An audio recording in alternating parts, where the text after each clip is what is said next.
Halo, selamat siang. Kembali lagi di redaksi Kontan, di podcast Insight Kontan. Kali ini kita akan membahas tema soal refleksi ekonomi 80 tahun kemerdekaan RI. Nah, di sini sudah ada wartawan-wartawan senior dari Kontan. Ada Mas Samsul, Apa kabar? kemudian Mas Hafid Febri, Halo, konteners. ada Mas Yuwonotri. Gimana Hai. kabarnya teman-teman? Baik? Insya Allah sehat, semangat. Kita mau bicara soal ekonomi Indonesia. Ya, udah 80 tahun nih ternyata kita merdeka nanti tanggal Ekonomi yang 17. makin sulit ya. Ekonomi yang makin sulit, makin susah diprediksi. Nah, saya mau langsung ke Mas Samsul. Ya. Soal ekonomi makro kita itu banyak mempengaruhi pebisnis di Indonesia. Betul. Bisa ceritakan nih Mas Samsul, bagaimana sebenarnya refleksi ekonomi kita secara makro? Betul. Kita dari sisi jurnalis itu melihat sebenarnya kalau ada angka yang positif itu kan bagus ya. Good news is good news. Ya. Kita presiden begitu. Tapi memang good news itu kan kita harus mengkritisi 5,12%. Itu sesuatu yang menurut para ekonom, menurut pandangan banyak pelaku usaha itu yang wow gitu ya. Ya. Nah, wow-nya itu kenapa? Karena ada kontroversi di situ. Kok nggak tergambar ya? Kenapa nggak tergambar?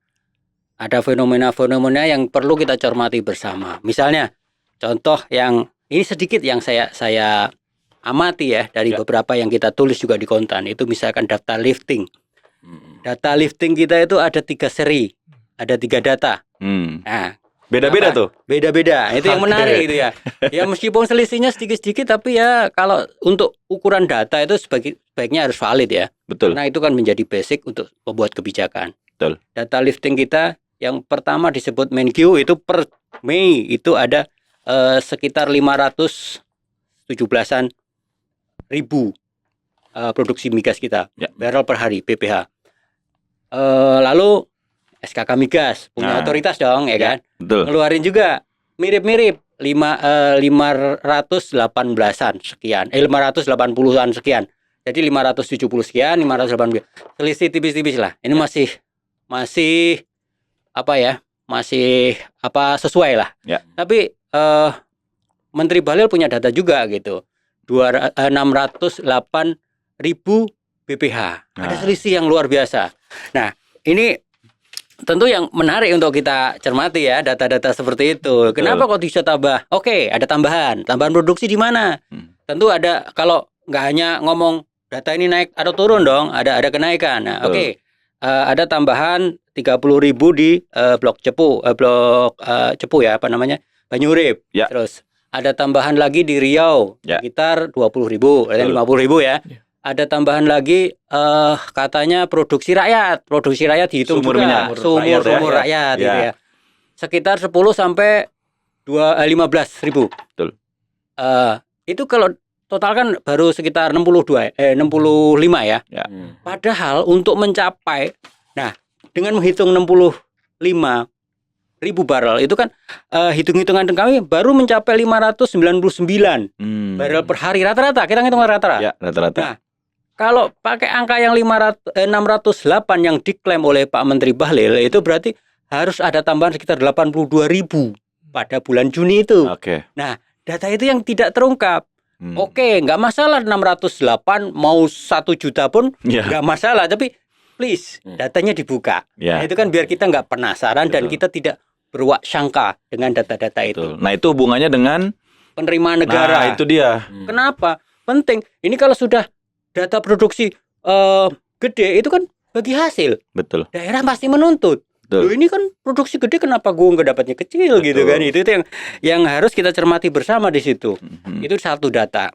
Hal yang kedua soal investasi. Pertumbuhan investasi kuartal kedua itu ada sekitar 15%. Nah, sepanjang semester ada sekitar 7% kalau nggak salah. Nanti data koreksi, nanti kita iniin data yang lebih ini. Nah, pertumbuhan investasi itu artinya apa sih? Dolar masuk. Betul. Nah, harusnya tercermin dong ke rupiah kita. Ya. Tapi apa yang terjadi? Rupiah kita Januari sampai ini melemah 0,07. Ya, 0,07 itu. Dan Itu catatan yang saya bukan omong-omong, bandingkanlah dengan negara tetangga Malaysia, Filipina, Korea Selatan yang peer lah. Katakanlah negara-negara yang peer. Iya. Nah, itu bandingannya mereka dolarnya itu lagi lemah. Kok kita ikut lemah? Nah, itu kan ada satu pertanyaan. Itu data investasi ya. Ya. Artinya investasi naik, dolar menggelontor ke kita kan. Kalau suplai dolarnya nambah, artinya rupiahnya menguat dong. Iya. Nah, itu satu. Iya. Ekspornya kita juga menguat. Betul. Luar biasa data ekspor kita.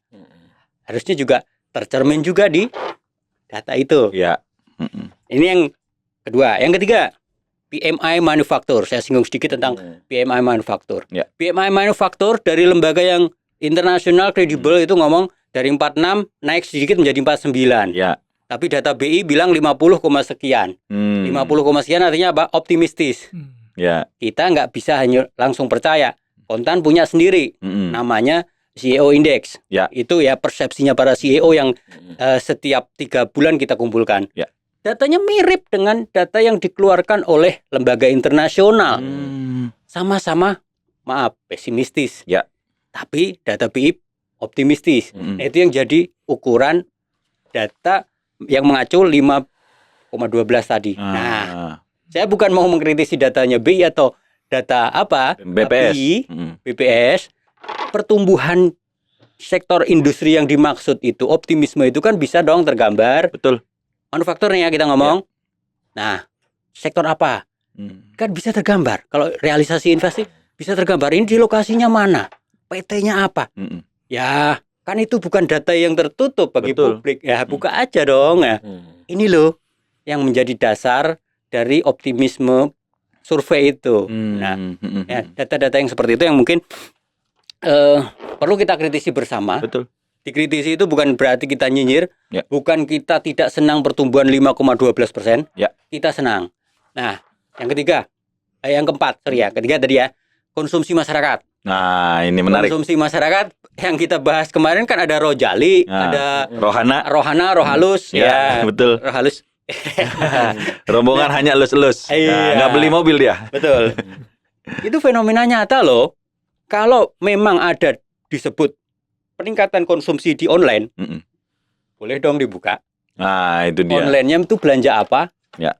Karena sepemahaman kami yang tidak megang data, banyak kan belanja online itu tidak lepas dari skincare. Betul. Nah, ya kayak gitu kan bukan konsumsi. Data-data yang seperti itu lebih baik dibuka biar tidak menimbulkan mbak sangka. Betul. Fakta-fakta lain, produksi beras kita berlimpah. Ya. Sampai 30 sekian juta ton. Ya. 40 mungkin. Surplus ya. Surplus. Tapi harga beras Naik. tanya istri-istri, ibu-ibu. Bahkan langka sekarang. Nah, Di minimarket nggak ada kan? beras-beras yang kategori premium langka. Ini kan fakta-fakta. Duh, kok berbalik arah dengan teori-teori ekonomi yang dipelajari oleh Mas Yono, Mas Aziz ini kan. Nah, ini tuh apa ya? Anomali data. Betul. Kalau saya bilang ini sajian semu, data semu. Sajian data semu yang mungkin kita bisa kritisi bersama. Itu kenapa? Ya kalau ini dibuka aja gitu. Betul. Nah, yang data-data seperti itu. Nah, konsumsi itu naik sekitar 0,01% dibandingkan ini ya. Secara poinnya ya. Kalau pertumbuhannya sekitar 4% menurut BPS. Tapi 0,01 apa benar 0,01 poin itu bisa mengangkat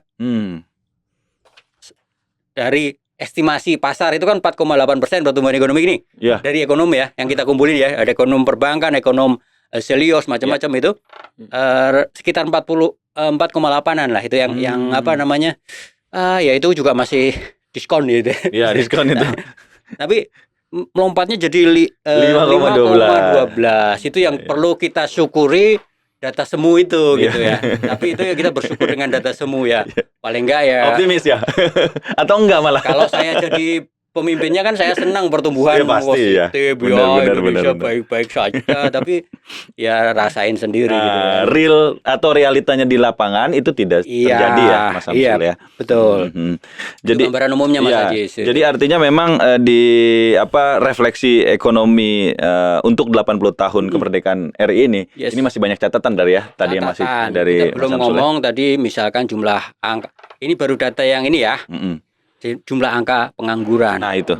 angka kemiskinan. Ya. Itu kalau kita mau fair-fairan buka-bukaan Betul. itu akan ya menarik lah Nah, kita itu menarik tuh. diskusikan, ya kan? Ya, ya, ya. Apa benar kita $3 per hari itu bisa untuk hidup? Nah, itu dia. Iya kan? $3 men, ya $3 itu kalau di Amerika atau di mana satu Big Mac aja nggak dapat itu. Enggak makan. Iya, iya, iya. Setengah itu Big Mac yang ya gitu kan. Ya, betul. Jadi Makan memang sehari betul. Jadi memang $3, men. memang data ini perlu kita kritisi ya. Jadi Dan memang itu tadi BPS masih pakai $2 loh. Belum Nah, $3 loh. itu dia.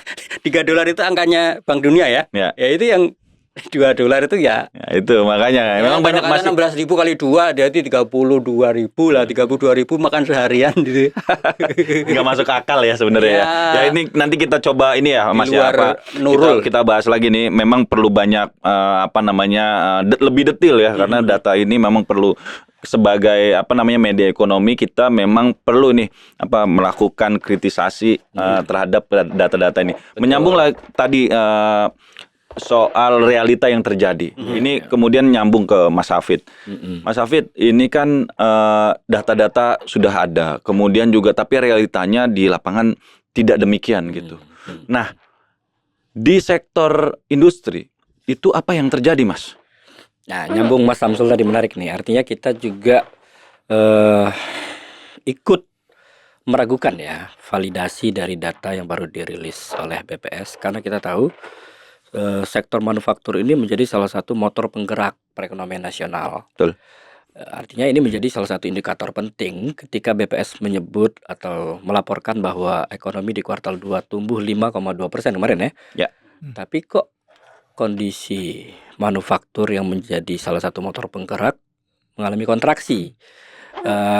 Oke, mungkin di satu sisi BI mengklaim lewat surveinya ya, Pak Samsul, pelaku industri menatap kondisi bisnis ke depan dengan penuh optimisme. Indeksnya di berapa tadi survei BI? 50,49 atau pokoknya 50, sekian. Tapi lembaga-lembaga dunia ini survei SP Global ya, itu kita mengalami kontraksi di bawah angka 50. Artinya ini tidak hanya terjadi di bulan Juli sebenarnya. Juni sudah kelihatan. Jadi bahkan 3 bulan terakhir. Betul. 3 bulan terakhir. Artinya di bulan Juli terakhir yang baru saja dilaporkan itu di angka 49. Kontraksi ini disebabkan kalau menurut laporan SP Global itu salah satunya adalah penurunan aktivitas produksi karena melemahnya permintaan pasar. Oke. Ya, ini kondisi real yang dihadapi oleh pelaku manufaktur saat ini loh ya. Betul. Pelemahan pasar di sini baik pasar ekspor, mungkin karena dipengaruhi oleh sentimen perang dagang. Betul. Yang kedua pasar domestik juga. Pasar domestik kita juga sekarang mengalami pelambatan atau pelemahan daya beli. Oke. Ya kan? Juga banyak diserbu produk barang murah dari negara-negara yang kelebihan kapasitas produksi. Dalam hal ini Cina kan. Ya. Di tengah perang dagang, Cina sekarang banyak mengalihkan orientasi ekspor yang sebelumnya dia banyak ekspor ke Amerika, misalkan kena tarif tinggi ya, luber kan kemana-mana. Betul. Indonesia menjadi salah satu pasar alternatif Cina. 270 juta Nah, ini yang konsumen. kemudian diteriak-teriakan kan oleh pelaku bisnis. Artinya apa? Sebenarnya kalau kita bicara kondisi manufaktur yang sekarang mengalami kontraksi, ini juga sebenarnya sudah terjadi sejak kurun waktu kuartal 4 ya di 2024. 2024. Oke. Itu kalau nggak salah di Juli, Agustus, September itu juga kontraksi. Gejala kontraksi manufaktur ini juga tercermin dari turunnya andil atau kontribusi manufaktur terhadap PDB, produk domestik bruto kita. Katakanlah di sepanjang 2024 kontribusi manufaktur terhadap PDB itu hanya di angka 18,8% kalau nggak salah. Bahkan kalau kita tarik lagi ke belakang, di periode kedua Jokowi, Di periode Jokowi ya. periode kedua terutama, Oke. penurunan PDB itu kontribusinya selalu di bawah 20%. 10 tahun sebelumnya nggak pernah di bawah 20%, selalu di atas 20%. 2024 katakanlah perbandingannya. Jadi di angka zaman SBY itu tidak pernah selalu di atas 20. Manufakturnya masih hidup lah ya. Iya. Oke. Misalnya kemarin 2024 itu kontribusinya 18,8%. 10 tahun sebelumnya masih 10% di atas itu, artinya bisa di angka 28%. Artinya kalau kita bicara terjadi gejala deindustrialisasi, ya salah satu indikator utama kalau kita bicara data, fakta adalah turunnya kontribusi manufaktur terhadap PDB. Oke. Ya kan? Ada banyak faktor sebenarnya yang membuat kenapa terjadi kemerosotan. Mestinya kan ya artinya di usia 80 tahun Indonesia merdeka, mestinya kondisi manufaktur kita bukan seperti usia manusia. Kalau manusia 80 tahun oke, dia makin doyong. Ya kan? Makin bungkuk nih. Makin goyah, jalan udah gleor-gleor. Rapuh. Iya. Nah, manufaktur kita harusnya di usia 80 dia harus semakin kokoh ya. makin ketemu. Nah, makanya kita artinya ada banyak faktor. Kenapa kalau misalnya pertanyaannya apa yang menyebabkan gejala deindustrialisasi? Ya di Indonesia kita tahulah fenomena korupsi, kolusi, nepotisme, administrasi perpajakan yang nggak optimal kan kerap dikeluhkan pelaku usaha. Keluar regulasi perpajakan yang selalu kerap membebani pelaku usaha. Teriak-teriak pelaku bisnis membuat iklim bisnis menjadi tidak kondusif, itu fakta. Misal termasuk kenaikan yang ribut-ribut kemarin, rencana kenaikan PPN menjadi 12%, gitu kan? Yang akhirnya ditunda ya. dibatalkan. Kalau enggak wah Makin cepat lagi deindustrialisasinya, keruntuhannya itu, ya kan, keruntuhannya. Kemudian birokrasi, layanan umum yang tidak baik, perizinan. mungkin kualitas buruh. Ya kita akuilah, kita kalau bicara daya saing buruh dengan Vietnam misalnya. Vietnam buruh masalnya itu dia ditopang oleh kualitas pendidikan yang oke, selain buka ramah investasi. Makanya manufaktur Vietnam itu pesat. Itu karena sebenarnya dia berbasis investasi asing. Sebenarnya berbasis investasi asing, tapi regulasi negaranya memang ramah. SDM-nya juga memang mumpuni. FDI ya. Nah, korupsinya itu ya nggak semarak. Iya. Nah, artinya ini harus menjadi concern pemerintah. Dan di satu sisi kelemahan manufaktur kita ini juga masih manufaktur yang berbasis alam. Sumber daya alam. Artinya kalaupun ada hilirisasi itu juga masih belum ya. Belum ini kan. Belum hilir ya. Belum hilir ya, betul. Ujungnya. Masih di ujung ya. Kita mungkin kalah dengan negara-negara tetangga di kawasan ASEAN. Malaysia, Vietnam. Malaysia aja hilirisasi komoditas CPO itu dia sudah menghasilkan jauh lebih banyak dari komoditas hilir CPO Indonesia, produk hilirnya. Kan? Nah, ini kan butuh dukungan riset segala macam. Dan juga yang harus modal ya. Artinya sebenarnya kita punya modal buat memperkuat sektor manufaktur itu adalah UMKM. Cina itu punya ambisi 2045 menjadikan UMKM sebagai motor pertumbuhan ekonomi. Artinya mereka akan menjadikan sektor UMKM ini sebagai pabrik manufaktur global. Mereka punya ambisi situ.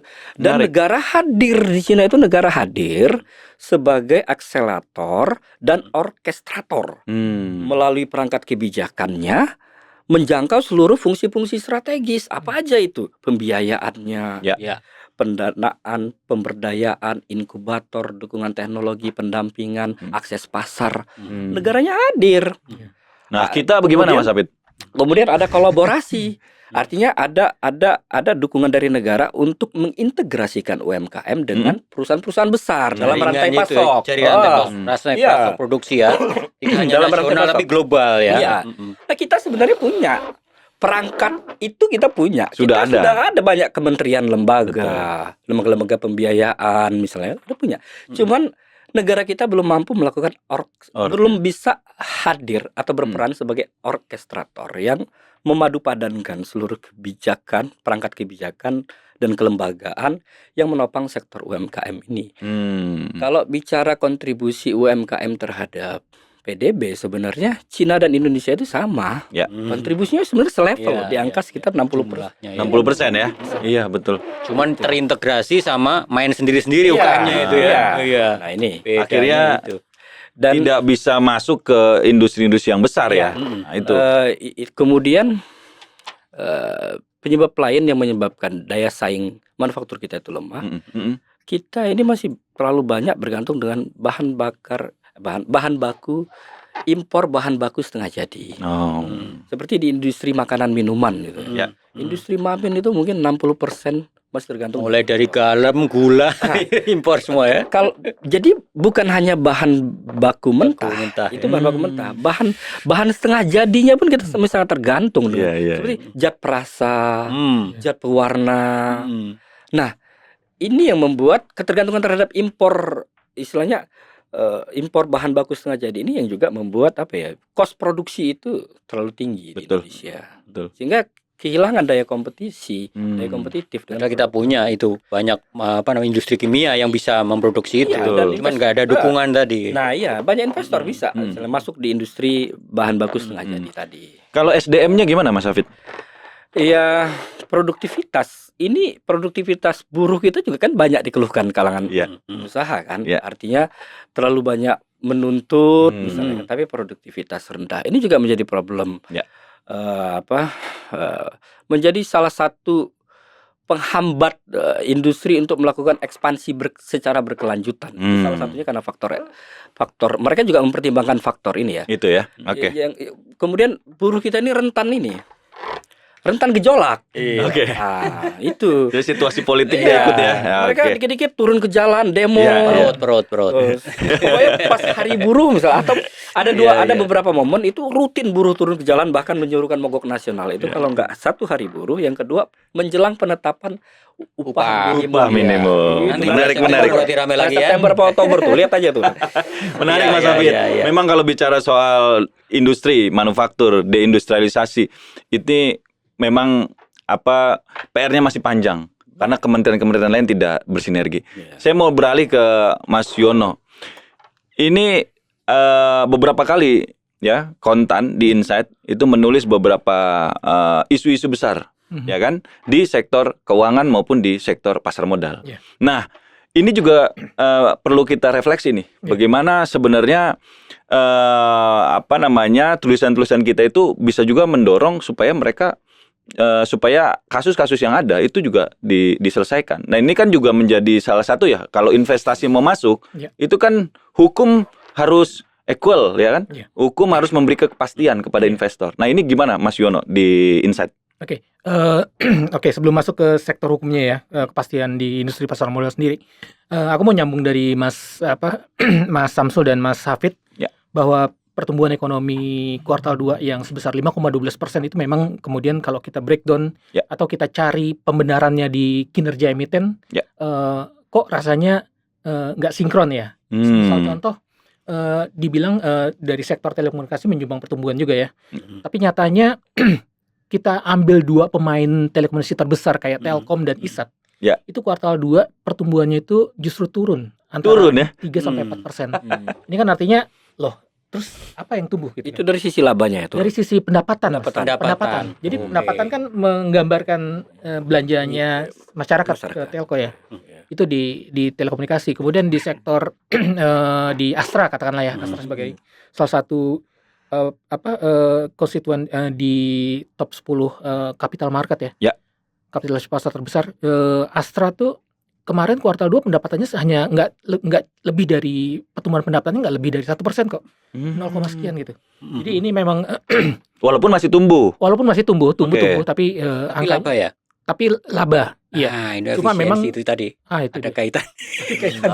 Benar itu dia. Itu jadi ke situ. Ini nggak satu emiten ya, nggak nyambung satu emiten. Jadi kita membandingkan, kita ambillah beberapa contoh emiten yang terbesar di sektornya, kemudian kita coba kupas bagaimana kinerjanya. Ternyata hasilnya itu sempat dijadikan headline juga di harian Kontan. Nah, bicara soal bagaimana di sektor pasar modalnya ya. Tadi Mas Samsul bilang rupiah kita masih melemah ya, segala macam, angkanya masih di 16.000 sekian dan berapa 0,07 dari year to date ya. Year to date. Demikian juga Mas dengan ISG. Jadi net sell asing, investor asing itu jadi year to date itu jadi bahasanya itu bahwa asing itu kalau beli jual itu jatuhnya jual, banyak jual, netonya jual, itu masih angkanya di 61 triliun. angkanya segitu 61 triliun. Jadi ini bukan Itu angka yang saham doang atau termasuk yang lain, instrumen lain? instrumen lain. Jadi di 61 triliun keluar dari pasar modal kita. Nah, itu kan angka yang nggak sedikit. Dan apa kalau dibilang nah cuma memang sekarang nih agak menarik juga nih. Agak menariknya ketika menjelang kemerdekaan 80 tahun kita. Ya, Oke, ya, oke. ya, ya. Indeks sekarang kita udah tembus rekor baru gitu. Nah, Nah, oke. ini yang mungkin yang Ya, ya. ya Apa temuannya apa? ya banyak faktor juga ya. Oke. Kan kalau misalnya mau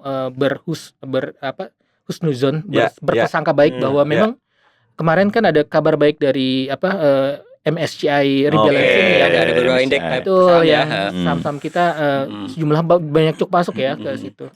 Nah, ini salah satu faktor pemicunya juga kemudian indeks kita bisa Bukan pom-pom ini aja ya. semoga bukan ya. Mas. Semoga bukan. Kalau misalnya di pom-pom harusnya otoritas bisa mendeteksi Harus itu langsung ya. Nah, itu Iya, dia. iya, iya. itu pom-pom. Terus tadi bilang rebalancing index kemudian memasukkan sejumlah saham-saham kita ke sana ya. Ini tentunya ini yang kemudian banyak pihak menanggapi ini sebagai alangkah baiknya jika KPI-nya si otoritas bursa ini dilihat dari situ gitu. Jadi bagaimana kemudian mereka bisa memunculkan emiten-emiten yang kemudian bisa layak berpentas di internasional, global Jadi gitu. investornya investor luar yang masuk. Betul, karena bukan juga hanya nambah jumlah emiten. bukan ya, hanya kuantitas ya, kita nggak ngomong kualitas gitu. Hanya jumlah, KPI-nya selalu jumlahnya berapa, terus kenaikan pencatatannya berapa. Ya. Nah, karena ya memang sangat sangat relevan ya ketika jumlah jumlah emiten kita semakin banyak di pantau masuk MSCI, tentunya kan itu menambah porsi bobot saham-saham emiten Indonesia di MSCI Index ya. Artinya apa? Ini akan semakin banyak mata dari fund-fund yang kemudian mencermati Indonesia. Jadi katakanlah sekarang let's say katakanlah bobotnya berapa? 1,2 atau 1,4 gitu ya. Itu sangat jauh dibandingkan misalnya ada yang analis mengatakan bahwa tahun 2010 itu angkanya ada di 4,6. Jadi gambarannya sederhananya, jadi kalau misalnya orang punya portofolio 100, kalau misalnya sekarang nih nggak ngeliatin Indonesia aja dan loss, dia akan hanya kehilangan 1,4% dari total 100 portofolionya itu. Sedangkan kalau misalnya angkanya sampai katakanlah berapa tadi? 5%, 4% itu. Nah, dia akan loss-nya itu sampai 1,4 itu artinya 0,1 ya.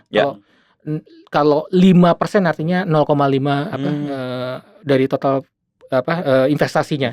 Nah, dengan angka yang dengan porsi bobot yang sedemikian tentunya kan akan menjadi kepentingan bagi hedge fund itu untuk kemudian jagain juga ya.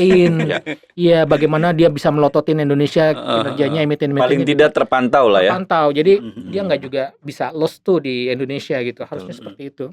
Dan kalau dilihat dari ini sih kalau ngelihat prediksi ya, kayak beberapa lembaga keuangan dunia kan juga sudah mengungkapkan proyeksi pertumbuhan ekonomi Indonesia ya. Sebenarnya kan angkanya nggak jauh-jauh dari 5%, kayak misalnya aku sebut ada IMF yang di 4,6, terus 4,6 ada ya? Iya, Bank Indonesia ada di 4,8. Ini setahun ya, setahun 2005 Iya, setahun. Oke. 4,8, ada Fitch Rating di 5, Moody's di 5, ADB 5, OCD 4,7 dan S&P 4,6 gitu. Jadi kira-kira kalau misalnya ya aku nggak tahu ya, kalau misalnya nanti apakah di kuartal ketiga kita bisa cetak angka yang fantastis juga, kuartal 4 begitu, terus kemudian angkanya pada akhirnya bisa di 5 ke atas gitu ya, tentunya harusnya baik ya. Tapi harapannya ya, tapi kan banyak tuntutan juga pemerintah untuk bisa membuktikan atau bisa mengungkap membeberkan bagaimana perhitungan, bagaimana jadi datanya nggak dibilang nggak semu ya, semu ya.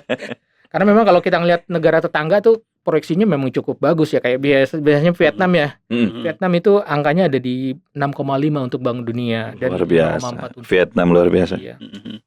Oke, terus aku mau bicara juga tentang mungkin mencermati apa sih yang lagi kenapa kemudian juga indeks kita bisa bikin rekor baru ya. Sekarang kan eranya nih era apa sih yang lagi in sekarang nih? Iya, betul. Kayak sekarang bilang wah saham-saham konglomerasi yang lagi naik daun. Betul. Kenapa? karena memang ya pertama mereka banyak melakukan aksi korporasi loh. Iya, Lihat aja saham-saham Prayogo Pangestu ya. Ya. Sejak brand IPO segala macam. Terus-terusan dia. Terus-terusan mereka melakukan sampai Ya. kemarin Danantara pun Melirik ya. melirik Ya, dan untuk pabrik kerjasama Ya, untuk di Chandra Chandrasri. Asri ya. Ya. Itu. Terus ya itu saham-saham emiten ini yang kemudian saham-saham konglomerat ini yang kemudian menjadi perhatian banyak pihak. Walaupun kadang-kadang fundamentalnya dipertanyakan gitu. Iya. Karena ya ada yang bilang itu pom-pom lah segala macam, tapi ya nyatanya ya seperti itu gitu. Harusnya seperti itu. Kalau dilihat saham-saham apa yang kemudian yang kayak punya fundamental yang biasanya kayak saham perbankan ya. Nyatanya saham perbankan sekarang juga ya dalam tanda kutip masih dijauhi asing. Ini terjadi kayak misalnya aku mau ngambil contoh aja pergerakan kepemilikan JP Morgan di salah satu bank BUMN kita gitu ya. Dia dari tahun 2000, aku nggak sebut namanya lah. Jangan, Ya.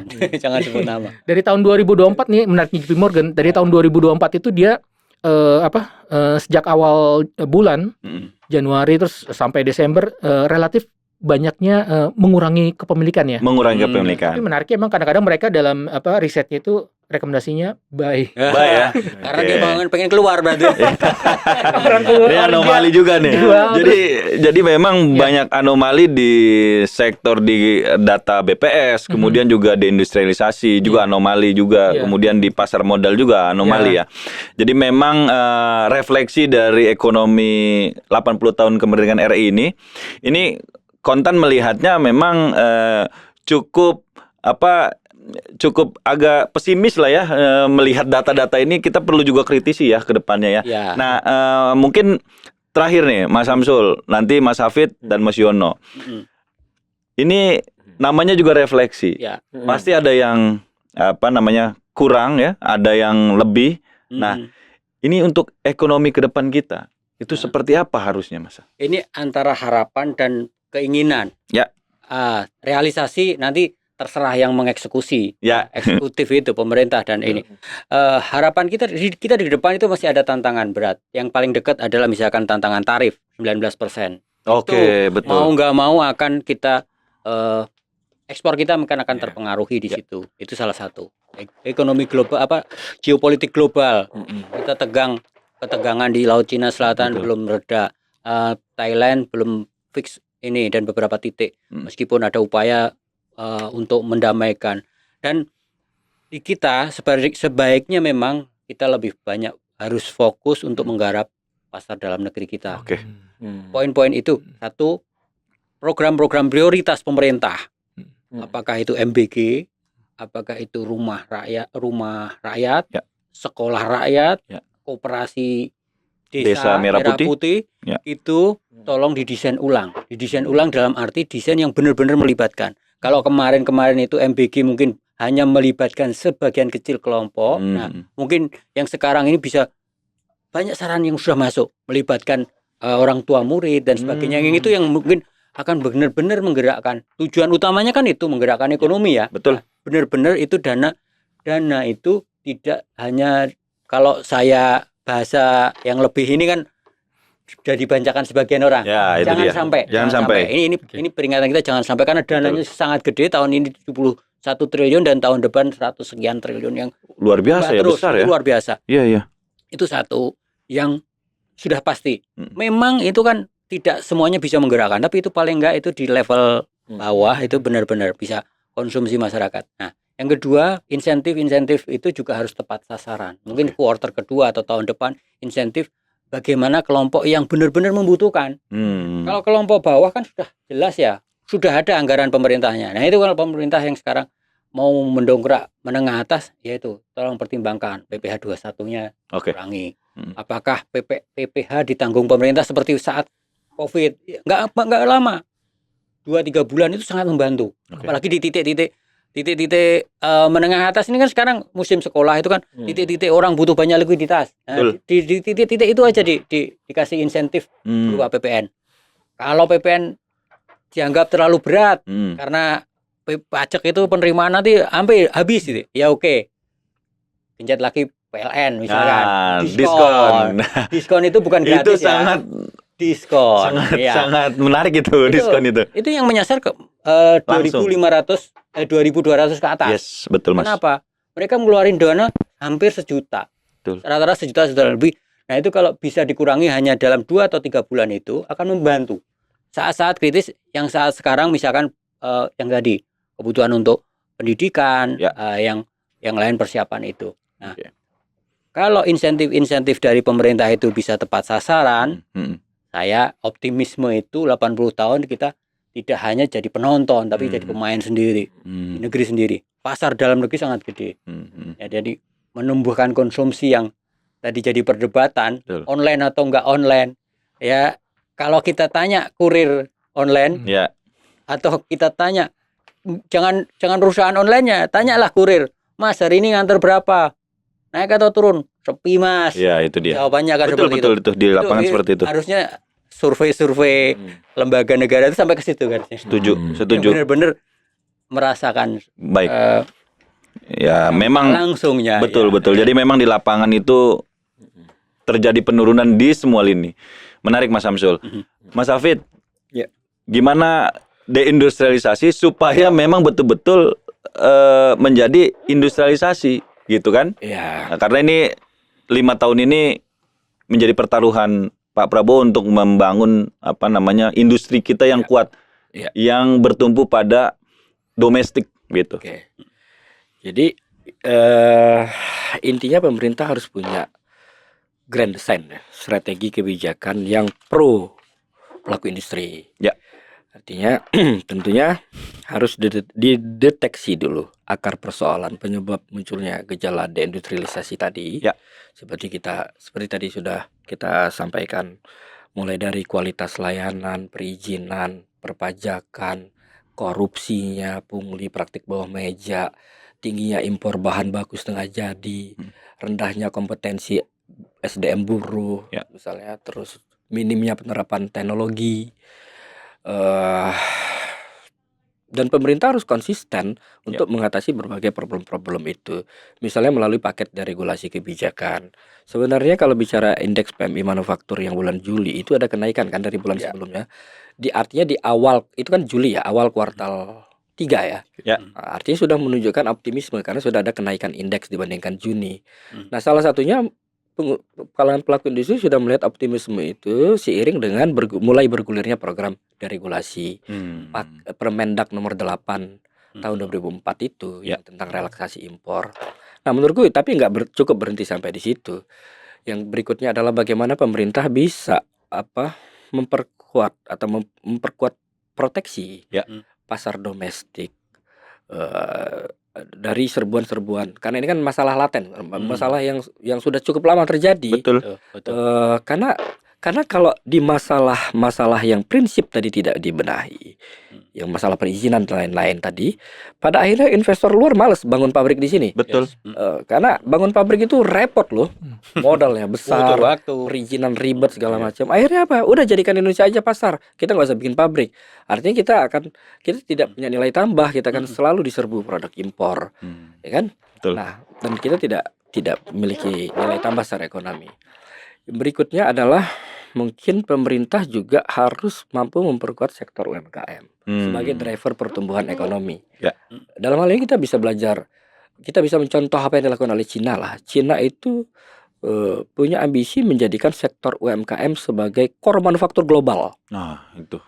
Global bahkan ya. Global. Makanya jangan heran mungkin nanti produknya makin aneh-aneh. Iya. Sekarang aja semua nama itu ada loh. jarum pentul aja dari Iya. Cina. Ada betul. Iya. Betul. Kipas ya, yang kecil-kecil itu udah dari Cina semua. Lampu LED yang merah putih mau 17-an Agustus itu Nah. cuma jualan online Cina semua. Iya. Iya. Yang merdeka Cina berarti ya. Yang mereka Cina. Artinya apa? Yang banyak mengambil peran nanti justru UMKM, karena pemerintah Cina itu udah punya grand design yang lengkap loh. Dia tahun ini menargetkan lahir 1.000 UMKM inovatif berbasis teknologi tinggi. Luar biasa. 1.000. 1.000. Tahun depan ada 10.000 UMKM khusus. Aku nggak ngerti definisi khusus. Itu gila Mereka sih. sudah punya kriteria itu. Iya. Nah, itu tadi apa? Jadi dia pemerintahnya hadir mencoba mengintegrasikan dan mengkolaborasikan seluruh stakeholder untuk mendukung pengembangan sektor UMKM-nya. Menarik. ini. Menarik. Kan? Ya. di apa? Ya negaranya itu jadi orkestrator Ya. lah. Iya. Jadi- mengharmonikan seluruh baik. seluruh perangkat kebijakan yang ada Oke. demi mendukung ini. Menarik Mas Hafid. Memang belajar ke negeri Cina itu Iya, pepatah. bukan pepatah gitu ya. Nah, sekarang fakta itu. Dari fakta berarti ya. Itu pepatah lama ya. Jis, Pepatah ya? lama ya. Ya menarik nanti Relevan kita sampai sekarang ya. Mas Yono. Ini kalau dibilang tadi apa IHSG kita indikatornya hanya kuantitas, tidak kualitas. Nah, ini apa yang kita harus lakukan menyongsong 80 tahun kemerdekaan RI? Oke, tentunya otoritas bursa harus lebih kreatif ya, menjaring minat go publik perusahaan-perusahaan. Nah, tentunya ini bagaimana cara mereka untuk merangkul Ya. konglomerasi yang di luar sana masih belum enggan masuk ke bursa kita gitu, untuk masuk gitu. Kan ada beberapa juga yang belum masuk. Nah, dan saya juga memberikan catatan untuk penegakan hukum karena Nah, itu dia. balik lagi bahwa mungkin keengganan mereka masuk ke bursa efek juga karena melihat bahwa untuk sektor penegakan hukum di pasar modal atau kita bukan penegakan hukum tapi juga masalah keterbukaan lah.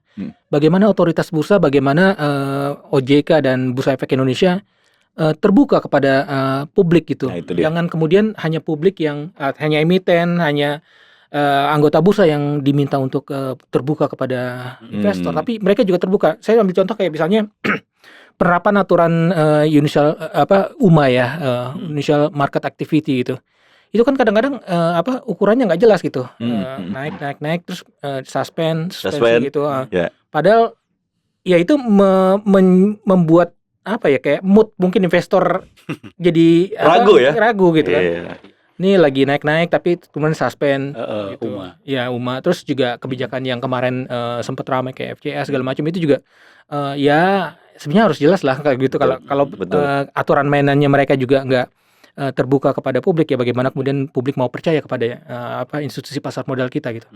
Jadi yang membawahi itu sudah TBK, dua ini harus TBK juga harusnya ya. Ya harusnya mereka dalam arti terbuka bahwa setiap aturan Kebijakan yang mereka dilakukan, lakukan, ya. dasarnya apa, Betul. itu harus ada intinya penjelasannya gitu. Betul. Karena memang sekarang kan banyak investasi kita. Kalau misalnya Kontan tuh Insight pernah juga nulis soal banyak hal ya, kayak kayak misalnya hal-hal yang terkait emiten yang menempatkan investasi yang sekarang lagi dipermasalahkan kayak dengan aparat hukum. Misalnya nih Tanihub lagi rame lagi nih. Tanihub rame lagi diperiksa oleh Kejaksaan Agung. Ya. Karena ada emiten juga nih, emiten BUMN yang kemudian menempatkan investasinya di sana gitu. Nah, yang kayak gini-gini nih bursa juga harus terbuka dong. Jadi masyarakat yang nggak tahu oh yang emiten yang aku pegang nih ternyata punya investasi di investasi yang ternyata bermasalah. Itu dia, menarik. Itu. Menarik. Dari soal penegakan hukum, kebijakan yang terbuka itu membuat investor juga mau masuk ke dalam atau bermain di pasar modal kita ya. Betul. Walaupun memang datanya katanya yang main saham makin naik. Ya, Gitu kan ya, jumlahnya, Mas Amsul ya? jumlah Jumlahnya. investor ya. Tapi Iya. tidak tahu ini apa Investor kualitasnya kita. seperti apa Sekarang ya. sampai angka 17 juta Sekarang angka 17 juta investor. investor. Ya, Ya. Jadi memang cukup menarik. itu Ini- tadi. Orang mengaku investor kalau udah masuk saham dan nggak naik-naik. Jadi tadinya trading jadi jangka panjang, Nah, jadi itu dia, investor. Karena nyangkut. jadi itu investor semu bisa dibilang gitu ya. nyangkut terus. Ya. Banyak yang nyangkut karena mudah-mudahan bisa terbuka tuh nanti bursa setelah kita bicarakan di sini. Menarik ya Mas Samsul, Mas Hafid, Mas Yono, apa yang kita perbincangkan ini utamanya tentu untuk memberikan insight lah kepada pemerintah ya, kemudian kepada industri ya, pelaku Membaca usaha konten dan juga. bahkan mayoritas membaca konten biasanya pengusaha. Ya. Ya kan? Nah, ini kan bisa menjadi satu insight lah bahwa apa yang kita bicarakan atau perbincangan di sini itu tentu untuk Indonesia. Ya. Ya kan? Untuk Indonesia dan karena kita Refleksi, direfleksi ekonomi untuk 80 tahun kemerdekaan Indonesia. Ini saya mau bareng-bareng bilang selamat kemerdekaan ya, ya kan? Iya, betul. Ya. Karena Boleh, kita boleh. menyongsong 80 tahun Indonesia Kita ya. masih Indonesia. Ya, masih Indonesia. Oke, begini nanti ya kita bareng-bareng lah ya. Oke. Selamat ulang tahun kemerdekaan RI ke-80. Ya. Terus merdeka gitu ya? Oh iya dong. Oke.